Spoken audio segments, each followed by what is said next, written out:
Welcome guys, Jack JW here. Well, we're going to be doing a video on choosing a revolver for defense, home defense, maybe your carry gun.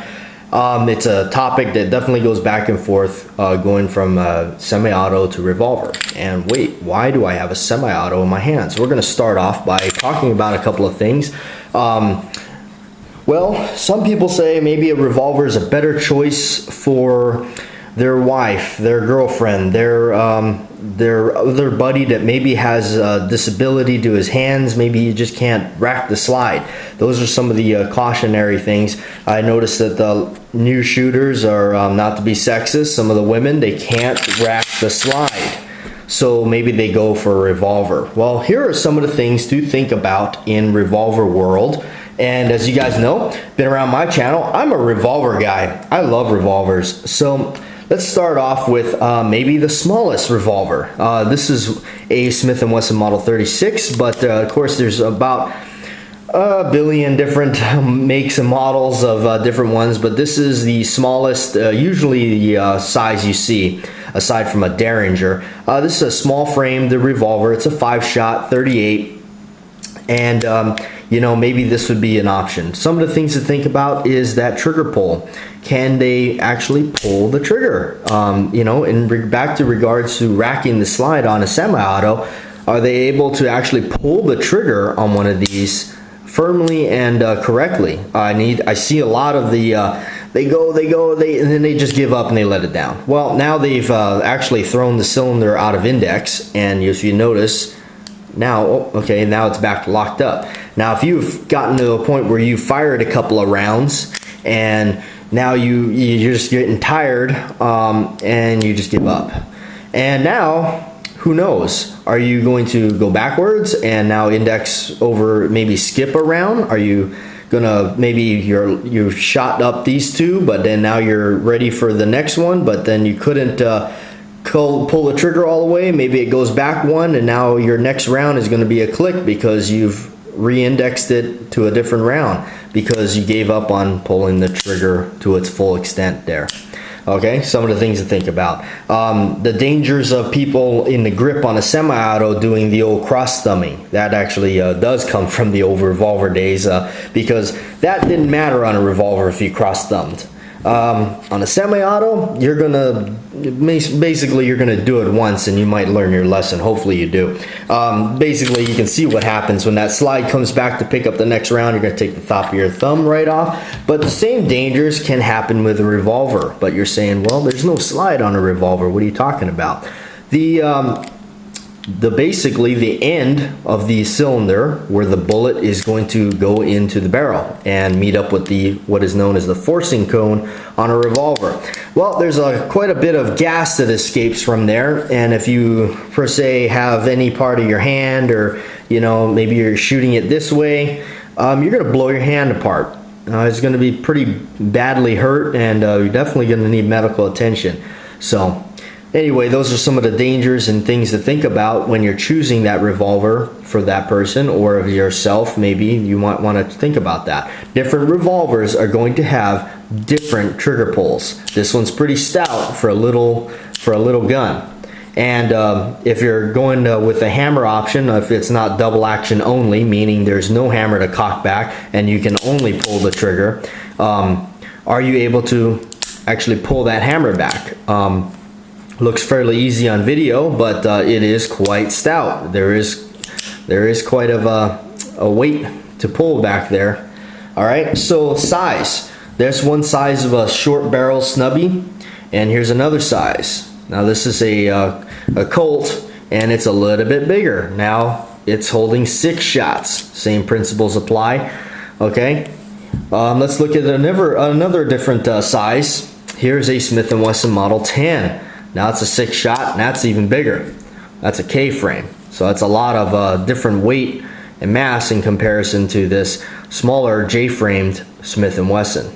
5 shots, 6 shots. Capacity is always going to be something in question with revolvers, because most of them hold 5 or 6, unless you got one of those like a 686 or a 586, and basically you got more rounds. Some of those can hold 7, and I've actually seen a 8-shot 357 Magnum Smith Wesson. So anyway, and then all the way up, here's another snubby. Whoa, that one takes up the whole screen. Well, this is a 629 44 Magnum, and that's a snubby as well. That's quite a gun compared to this. And then, so of course, size and grip. You got more grip to hang on there versus a little bit of grip there. And don't kid yourself, being only a 38, some people always say a wimpy 38, but with this size of a gun and this type of a grip, this traditional wood grip, the recoil is going to sting a bit. It's nothing anybody can't handle, but you're definitely going to feel it. And some people get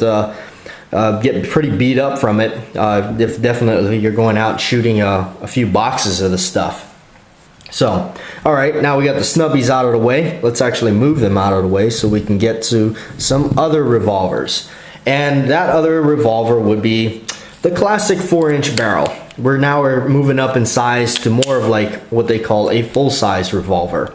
The 4-inch barrel is generally the do-all-purpose. At least Bill Jordan definitely thought so. This is a K-frame, Model 19, 357 Magnum, fixed up with the 4-inch barrel. Very good size revolver, definitely. And but it'll, you know, 6-shot capacity. So for this size of a gun, you got a bigger grip on it, definitely, in comparison to some of these shorty guys. Okay. So let's look at some of the different variations and sizes in this configuration, which is known as the 4-inch barrel 6-shot revolver. This is a real common choice. Here's a Colt 6-shot as well. This is a 38. So you can see the kind of the size. It almost looks the same, but in some ways it changes a bit. Now what you're seeing here is now you have a full underlug and a ventilated rib on this Colt, which makes it a little bit more hefty up front, but the frame size is actually about the same as the Smith & Wesson K-frame.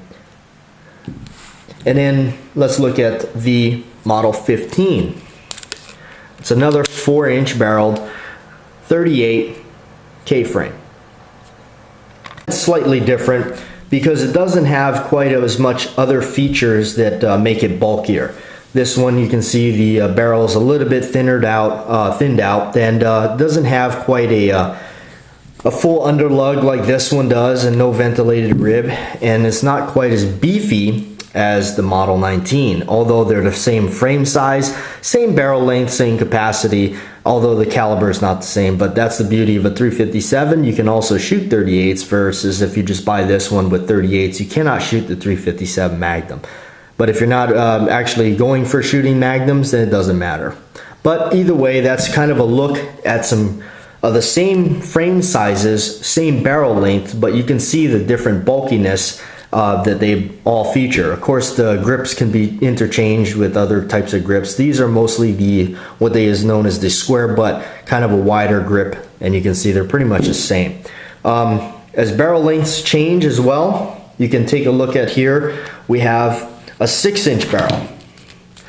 Now this is a little bit of a bigger gun. This is another bigger frame size, but it's a 6-inch barrel, still 6-shot capacity, 44 Magnum, but it's irrelevant. We're mostly talking about the size.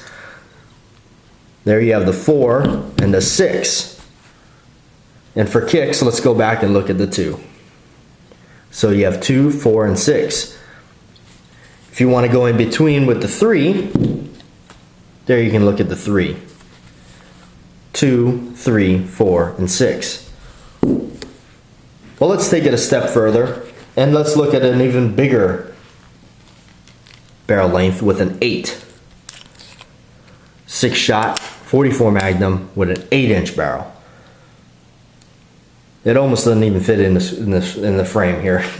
So it just kind of gives you a look at some of the revolver sizes and choices that you can have.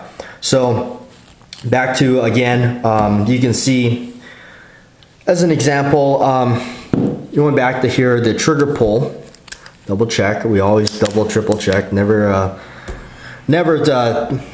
can never be over safe. So let's pull the trigger.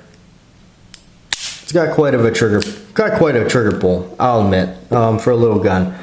Now let's look at the Model 15, and it's not quite as bad. Bigger gun, smaller gun, but it does have a little bit more of a trigger pull than the Model 15. So anyway, that kind of, I'm sure there's about a billion other things I didn't cover, but it gives you a kind of an idea and look at some of the revolvers and the sizes and maybe some of the calibers, but mostly the size, the barrel lengths, and some of the things to consider if you're going to be choosing a revolver as your home defense gun, maybe your primary gun, your carry gun on the, you know, if you live in a state where it allows the CCW, or open carry. Anyway, I'm Batjack JW. You guys know I'm a revolver person, so I figured I'd do this video. I'm sure it's not as well detailed as some of the others, but I figured I'd do it anyway. Anyway, I'm signing off for now. I'm Batjack JW. Please like, share, and subscribe.